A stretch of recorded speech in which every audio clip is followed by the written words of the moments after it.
ভারতীয় আদিবাসী ভূমিজ সমাজের পক্ষ থেকে বিভিন্ন দাবিতে পশ্চিম মেদিনীপুরের জেলা শাসকের ডেপুটেশন।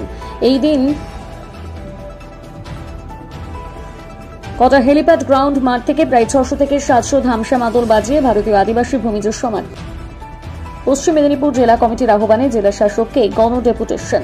আদিবাসী ভূমিজ সম্প্রদায়ের বক্তব্য জোর করে অন্যান্য সম্প্রদায় তাদের চিরাচরিত প্রথা, ঐতিহ্য এবং রীতিনীতিকে নষ্ট করে চলছে, তাই তাদের বিরুদ্ধে নিজেদের ঐতিহ্যকে রক্ষার উদ্দেশ্যে ডেপুটেশন। ভারতের স্বাধীনতা সংগ্রামে আদিবাসী ভূমিজ সম্প্রদায়ের বীরদের অবদান এবং আত্মত্যাগকে তুলে ধরা, আদিবাসী ভূমিজ জাতির মাতৃভাষা লিপি অনলকে রাজ্যের দ্বিতীয় রাজভাষার স্বীকৃতি, ভূমিজ বিদ্রোহের মহানায়ক বীর শহীদ গঙ্গা নারায়ণ সিং এর মূর্তি স্থাপন এবং জন্মদিনের ছুটি ঘোষণা, আদিবাসী ভূমিজ অধ্যুষিত এলাকাগুলোকে মাতৃভাষায় পঠন পাঠন চালু, আদিবাসী সমাজের চিরাচরিত প্রথা অনুযায়ী মোরন, লায়া, ডাকুয়া প্রভৃতি প্রথা সরকার স্বীকৃত প্রদান, আদিবাসী ভূমিজ সমাজের গ্রাম্য ব্যবস্থার পদাধিকারী বিশিষ্ট ব্যক্তির মোরন, লায়া, ডাকুয়া, জনগুড়ি এবং পানি গিরাইদের সরকার স্বীকৃত ভাতা দেওয়ার ব্যবস্থা করতে হবে সহ একাধিক দাবিতে এই গণ ডেপুটেশন।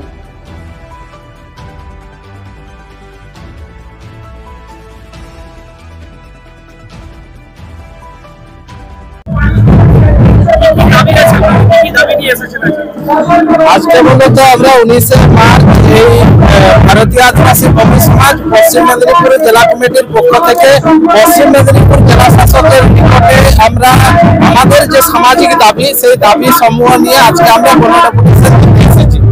আমাদের প্রথমত যে দাবি সেটা হচ্ছে আদিবাসী ভূমি সমাজের নিজস্ব মাতৃভাষা আছে যার নাম ভূমিজ ভাষা এবং সেই ভূমিজ ভাষার নিজস্ব লিপি অনল। আমরা পশ্চিমবঙ্গ রাজ্যে এই ভূমিজ ভাষাকে রাজ্যের দ্বিতীয় রাজভাষার দাবি আমরা দীর্ঘদিন থেকে করে আসছি, কিন্তু আদৌ পাইনি।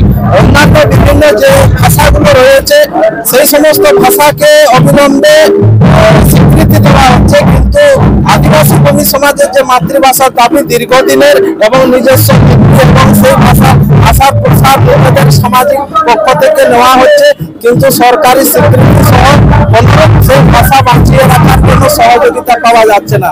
এটা মূলত আমাদের আজকের দাবি। এছাড়াও ভাষা সংস্কৃতি রক্ষার্থে সাংস্কৃতিক একাডেমিক বোর্ড আমরা চাইছি যাতে আমাদের ভাষা সংস্কৃতি রীতি কালচার বাঁচিয়ে রাখতে পারে। এছাড়াও আপনারা দেখেছেন বিগত দিনে যে West Bengal Bhumij development board সরকার গঠন করে দিয়েছে, যেখানে 2 কোটি টাকা দেওয়া হয়েছে, কিন্তু আজকে 1 বছর পূর্ণ হতে চললো সেই 2 কোটি টাকার আজ 2 টাকা পর্যন্ত খরচ হয়নি সমাজের উন্নয়নের জন্য।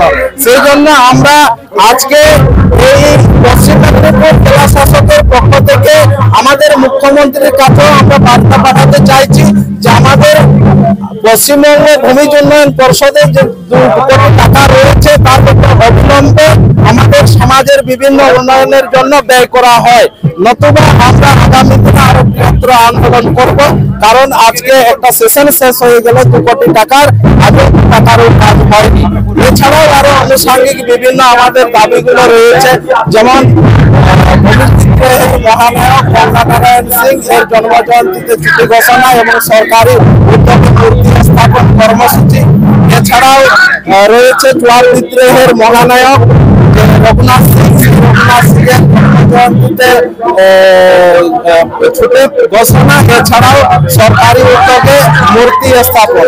এছাড়াও যেটা হচ্ছে মূল বৃহত্তর একটা দাবির মধ্যে রয়েছে সেটা হচ্ছে আজকাল চুয়ার বিদ্রোহকে বিকৃতি করা হচ্ছে। ভূমিজ সমাজের যে গৌরবময় ইতিহাস চুয়ার বিদ্রোহ, যেটা 1767 থেকে 1833 পর্যন্ত হয়েছিল, যেখানে আপনার দলবুলগড়ের দামপাড়াগড়ের জগন্নাথ সিং থেকে শুরু করে তার পুত্র বৈদ্যনাথ সিং এবং রঘুনাথ সিং 3 পুরুষ থেকে লড়াই করেছিল। এছাড়া রায়পুর থেকে দুর্জন সিং, তার পুত্র ফতেহ সিং এবং এখানে কর্ণগড়ের রানী শিরোমণি সিং ছাড়াও ধাদকার শ্যামগুঞ্জন সিং এবং বড়াবাজারের বিবেকানন্দ সিং, লক্ষণ সিং থেকে গঙ্গা নারায়ণ সিং ভূমিজ বিদ্রোহ করে এই বিদ্রোহের সমাপ্তি ঘটিয়েছিল।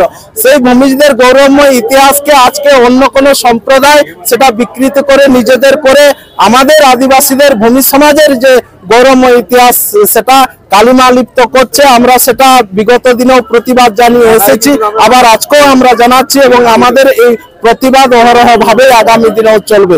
এছাড়াও আমাদের সমাজের পরম্পরাগত যে মোড়ল আছে, লায়া আছে, ডাকুয়া আছে, কোটাল আছে, পানিগিরাই আছে, ৫০ জন বিশিষ্ট আমাদের সমাজটা পরিচালনা হয়।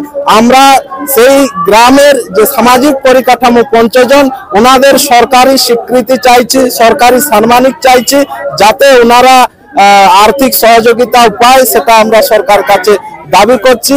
এছাড়াও আমাদের ভাষা প্রসারের জন্য স্কুল খোলার জন্য, সরকারিভাবে স্কুল খোলার জন্য দাবি রয়েছে, এবং বিভিন্ন জায়গায় আবারও মূর্তি, বিভিন্ন আমাদের ভূমি সমাজের যে বীর শহীদরা রয়েছে ওনাদের মূর্তি স্থাপনের জন্য বিভিন্ন জায়গায় যাতে করা হয়, এবং জনসমক্ষে যাতে মানে লুপ্ত ইতিহাস যাতে বলে সেটাকে তুলে ধরা যায়, সেটা আমরা এই জেলা শাসকের মাধ্যমে জেলা শাসককে জানাবো, এবং জেলা শাসকের মাধ্যম দিয়ে মুখ্যমন্ত্রীকে আমরা সেই বার্তা পাঠাবো। জোহার। আমি নিত্যলাল সিং, ভারতীয় আদিবাসী ভূমি সমাজ কেন্দ্রীয় কমিটির সাংস্কৃতিক সম্পাদক। জোহার।